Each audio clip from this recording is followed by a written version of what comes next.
Celui qui a de l'énergie sera dans l'abondance. Plus tu fais de sport, plus tu es capable de faire de sport. Plus tu travailles dur, plus tu es capable de travailler dur. Moins tu travailles, moins tu as d'énergie pour travailler. C'est la même chose pour chaque aspect de ta vie. Et je pense que c'est l'accumulation de toutes ces choses-là qui vont entraîner une fatigue constante. La solution, si tout va mal, c'est de réussir à briser ce cercle vicieux. En fait, c'est le fait de faire du sport qui va te redonner de l'énergie. Parce que faire du sport, ça donne de l'énergie. Lorsque je rentre chez moi, dans ma famille, le même cercle vicieux se reproduit toujours. J'arrive chez moi, la joie au cœur, prêt à passer un bon moment. Et je sais que ma famille m'attend et qu'on va passer un moment extraordinaire. Je sais qu'on va manger de très bons plats, je sais qu'on va bien profiter. Je sais aussi qu'on va boire un petit peu. On a la joie au cœur, du coup. On fait chaque chose un peu dans son excès. On n'a pas envie d'aller se coucher parce qu'on veut continuer à passer du temps ensemble. Donc on va se retrouver à se coucher bien plus tard que prévu. On se réveille plus tard le lendemain. Et on n'a pas un objectif clair lorsqu'on se réveille. En tout cas, dans mon cas, j'ai pas un objectif clair. Du coup, je me réveille un peu paisible, sans mission. Étant un peu fatigué, du coup, il y a un peu une part de moi qui prend l'ascendant, qui dit, faut quand même pas faire du sport, on est fatigué, il faut se reposer. Du coup, tu as moins envie de faire du sport. Et tu répètes ce schéma-là pendant 2-3 jours. Et ce qui se passe pour moi, c'est que je commence à prendre moins de plaisir pour les choses. Donc, mon corps, lorsque je ne fais pas de sport et que je me dépense pas, je n'ai pas faim. Du coup, je me retrouve à me forcer à manger parce que j'ai envie de manger parce que ce sont de bons plats. Mais je profite moins. J'ai moins de désir de faire du sport. Je me réveille avec moins d'énergie en général. Et c'est de ça dont j'aimerais te parler aujourd'hui dans cette vidéo. Entre autres, je commets 5 erreurs principales. Et ça, il faut qu'on en parle. La première chose, c'est que mon sommeil part dans tous les sens. En temps normal, je me couche plus ou moins entre 22 et 23 heures. Et je sais que je vais me réveiller à 6h28, parce que c'est l'heure à laquelle mon réveil sonne. Lorsque je suis à la maison, je sais que je vais me coucher bien plus tard, et pour compenser, mon esprit se dit que je vais me réveiller plus tard. Est-ce que c'est la meilleure chose à faire? Je ne sais pas. Dans le même temps, j'ai tendance à avoir grosse lumière allumée tard le soir aussi. Alors que quand je suis chez moi, j'ai tendance à vraiment baisser les lumières le soir. Parce que ça affecte vraiment la qualité du sommeil. D'avoir des grosses lumières qui vont entrer en plein dans tes yeux, sur de gros projecteurs. Et ça, je ne le fais pas aussi. Et tout ça, ça affecte la qualité du sommeil en général. Et ça me fait penser à la Nouvelle-Zélande. Quand j'étais en Nouvelle-Zélande, je me couchais à des heures plus ou moins variables, mais je me réveillais tous les jours sans réveil. Parce que, je sais pas pourquoi, avec le décalage horaire, il y a 12 heures de décalage, entre 12 et 12, ça dépend de la période de l'année. Mais avec tout ce décalage, mon corps se disait que je suis arrivé là-bas et je me suis juste dit ok, on va tenter de pas mettre de réveil parce que j'en ai pas besoin les premiers jours. Et je me suis retrouvé à toujours me réveiller entre 6h30 et 7h. Peu importe l'heure à laquelle je me couchais. Et c'était génial. Et lorsque tu te réveilles par toi-même, tu te réveilles toujours plein d'énergie et en forme. Et je sais pas pourquoi en Europe, j'ai eu du mal à redévelopper cette habitude et je l'ai toujours pas redéveloppée. Donc s'il y a des conseils pour ça, je t'invite à me partager comment tu fais pour te réveiller sans réveil. Et si tu as envie de tester, je t'invite à essayer de tester, de ne pas avoir de réveil pendant une semaine pour voir comment ça se passe pour toi. La deuxième erreur que je fais, c'est de me réveiller sans mission. Lorsque je suis chez moi, j'ai tendance en fin de journée, à avoir un objectif clair pour le lendemain. Et à me dire, ok, demain, il faut que je fasse cette action, cette chose spécifique.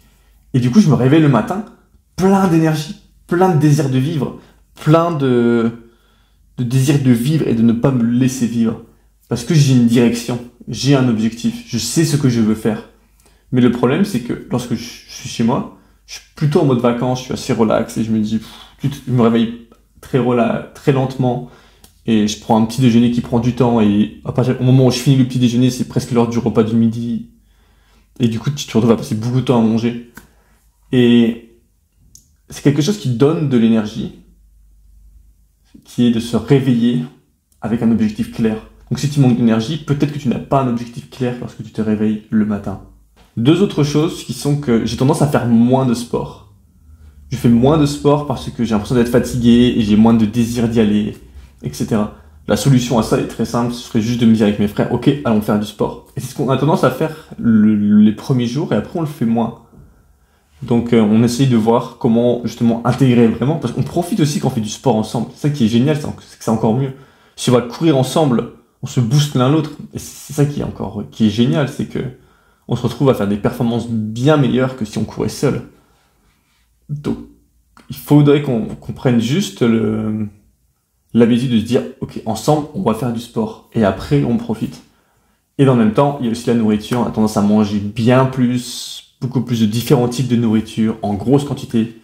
Parce que ma mère produit de la nourriture en grande quantité, ce qui est génial.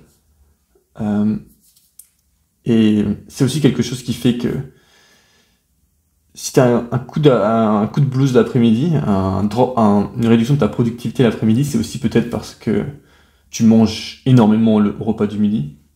Et du coup, ton corps il est en phase de digestion, du coup, tu as moins de... Si tu es concentré à digérer, peut-être que tu as plus de mal à te concentrer à faire d'autres choses, du coup. Et je pense que c'est l'accumulation de toutes ces choses-là qui vont entraîner une fatigue constante. Donc pour combattre la fatigue, il faut justement combattre chacun de ces points.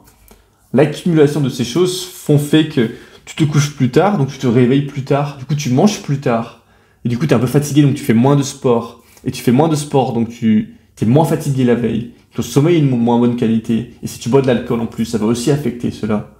Et tu te retrouves dans une sorte de cercle vicieux, dans lequel, parce que tu es fatigué, tu ne fais pas de sport, mais tu te rends pas compte que tu as besoin de faire du sport pour être fatigué, et récupérer de l'énergie.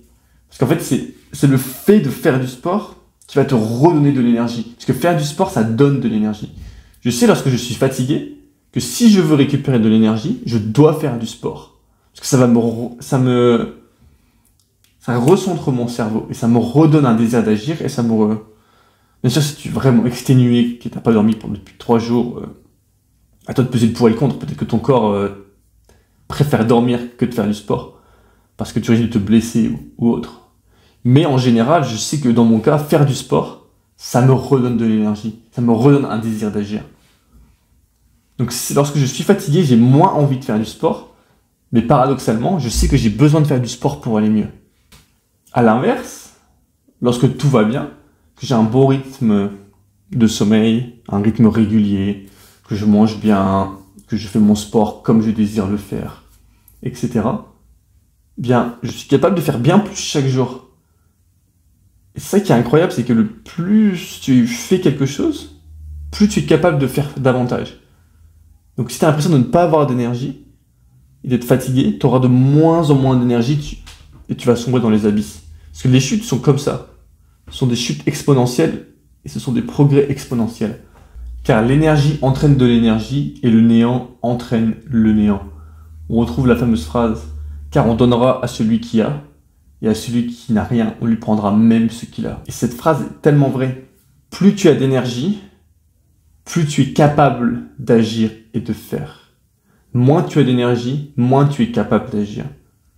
Et c'est pour cela que c'est très important d'avoir chacun de ces points fixés, clairs. Donc si aujourd'hui tu es constamment fatigué et tu n'as pas d'énergie, pense à ces différents points, à ton sommeil, à ton activité physique, à ta direction, à ton alimentation. Est-ce que tu gères ces choses-là de bonne façon ou est-ce que ça part dans tous les sens? Celui qui a de l'énergie sera dans l'abondance parce que agir sera de plus en plus facile. Il pourra faire de plus en plus de choses. Il aura de plus en plus d'énergie. Plus tu fais de sport, plus tu es capable de faire de sport. Plus tu as l'énergie pour faire du sport. Moins tu fais de sport, moins tu es capable de faire du sport et plus ton corps se met en phase repos. C'est la même chose pour chaque aspect de ta vie. Plus tu travailles dur, plus tu es capable de travailler dur. Moins tu travailles, moins tu as d'énergie pour travailler. La solution, si tout va mal, c'est de réussir à briser ce cercle vicieux. Ce qui est très difficile à faire, mais je t'invite à suivre le programme 30 jours pour aller mieux que j'ai sorti.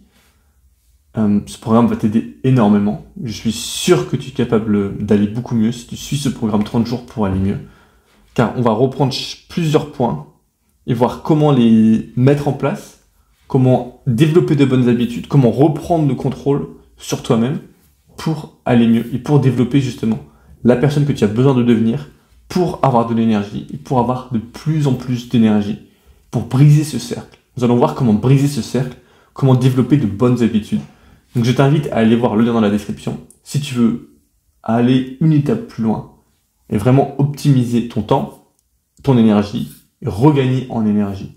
Et je te dis à la semaine prochaine. Ciao. Celui qui a de l'énergie sera dans l'abondance parce que agir sera de plus en plus facile. Il pourra faire de plus en plus de choses. Il aura de plus en plus d'énergie. Plus tu fais de sport, plus tu es capable de faire de sport. Plus tu as l'énergie pour faire du sport. Moins tu fais de sport, moins tu es capable de faire du sport et plus ton corps se met en phase repos. C'est la même chose pour chaque aspect de ta vie. Plus tu travailles dur, plus tu es capable de travailler dur. Moins tu travailles, moins tu as d'énergie pour travailler. Car l'énergie entraîne de l'énergie et le néant entraîne le néant. On retrouve la fameuse phrase « Car on donnera à celui qui a, et à celui qui n'a rien, on lui prendra même ce qu'il a. » Car l'énergie entraîne de l'énergie et le néant entraîne le néant. La solution, si tout va mal, c'est de réussir à briser ce cercle vicieux, ce qui est très difficile à faire, mais je t'invite à suivre le programme 30 jours pour aller mieux que j'ai sorti. Ce programme va t'aider énormément. Je suis sûr que tu es capable d'aller beaucoup mieux si tu suis ce programme 30 jours pour aller mieux. Car on va reprendre plusieurs points et voir comment les mettre en place, comment développer de bonnes habitudes, comment reprendre le contrôle sur toi-même pour aller mieux et pour développer justement la personne que tu as besoin de devenir pour avoir de l'énergie et pour avoir de plus en plus d'énergie, pour briser ce cercle. Nous allons voir comment briser ce cercle, comment développer de bonnes habitudes. Donc je t'invite à aller voir le lien dans la description si tu veux aller une étape plus loin et vraiment optimiser ton temps, ton énergie et regagner en énergie. Et je te dis à la semaine prochaine. Ciao.